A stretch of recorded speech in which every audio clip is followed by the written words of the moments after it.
Hello everyone, welcome back to Right Education. तो prelims के लिए अब ज़्यादा टाइम बचा नहीं है और इस स्टेज पर प्रिपरेशन का मतलब न्यू बुक्स उठाना नहीं है, बल्कि राइट टॉपिक पर फोकस करना, क्विक रिवीजन और एक बहुत स्ट्रक्चर्ड अप्रोच फॉलो करना ज़रूरी है। सिलेबस बहुत वास्ट है, करंट अफेयर अलग प्रेशर डाल रहे हैं और टेस्ट सीरीज में मार्क्स फ्लक्चुएट कर रहे हैं, राइट। तो और समझ ये नहीं आ रहा है कि किन टॉपिक्स पर ज़्यादा फोकस करें, और यहीं पर एक चीज़ सबसे ज़्यादा हेल्प करती हुआ है पीवाईक्यूज़। तो पीवाईक्यूज़ हमें 3 चीज़ें बताते हैं: यूपीएससी क्या पूछता है, कैसे पूछता है और किन एरियाज से बार बार पूछता है। इसलिए सिर्फ पीवाईक्यू सॉल्व करना काफ़ी नहीं है, उनके पीछे का कॉन्सेप्ट समझना बहुत ज़्यादा ज़रूरी है।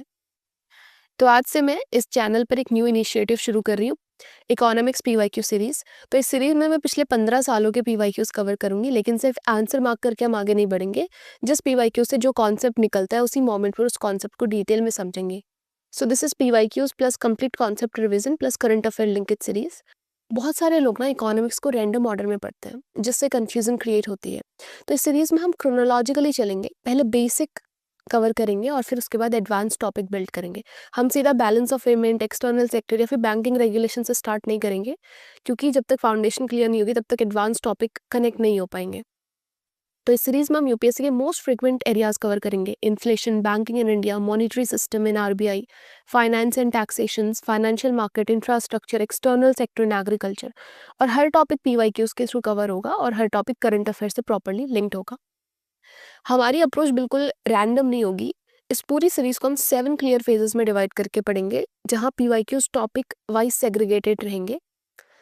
फेज 1 में जो भी पीवाईक्यू सॉल्व करेंगे उसके थ्रू हम कवर करेंगे नेशनल इनकम अकाउंटिंग। तो यहाँ हमें ये क्लैरिटी मिलेगी कि what is measured in an economy and why. Phase 2 में पीवाईक्यूज के थ्रू हम कवर करेंगे monetary system in RBI, banking in India and financial market. तो यहाँ से हमें ये समझ आएगा कि इकोनॉमी के अंदर पैसा कैसे फ्लो करता है। फेज 3 में हम कवर करेंगे fiscal policy and budget and planning.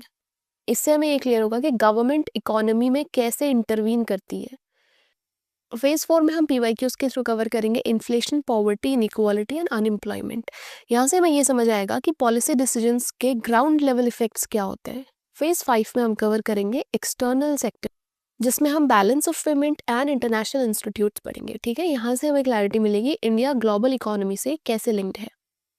और फेज 6 में हम फोकस करेंगे एग्रीकल्चर एंड इंफ्रास्ट्रक्चर पर।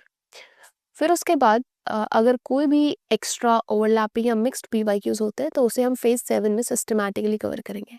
तो इस पूरी सीरीज के एंड तक हम सिर्फ पीवाईक्यू सॉल्व नहीं करेंगे, बल्कि पूरी इंडियन इकोनॉमी को एक फ्लो में रिवाइज करेंगे। बेसिक से एडवांस, स्टैटिक प्लस करंट, सब कुछ कनेक्टेड रहेगा। तो अगर आपको लगता है कि पीवाईक्यूज के थ्रू कॉन्सेप्ट समझना, क्रोनोलॉजिकल क्लैरिटी और करंट अफेयर लिंकेज आपकी प्रिपरेशन को वैल्यू ऐड कर सकता है, तो इस सीरीज को ज्वाइन कीजिए, वीडियो को लाइक, शेयर और चैनल को सब्सक्राइब कीजिए।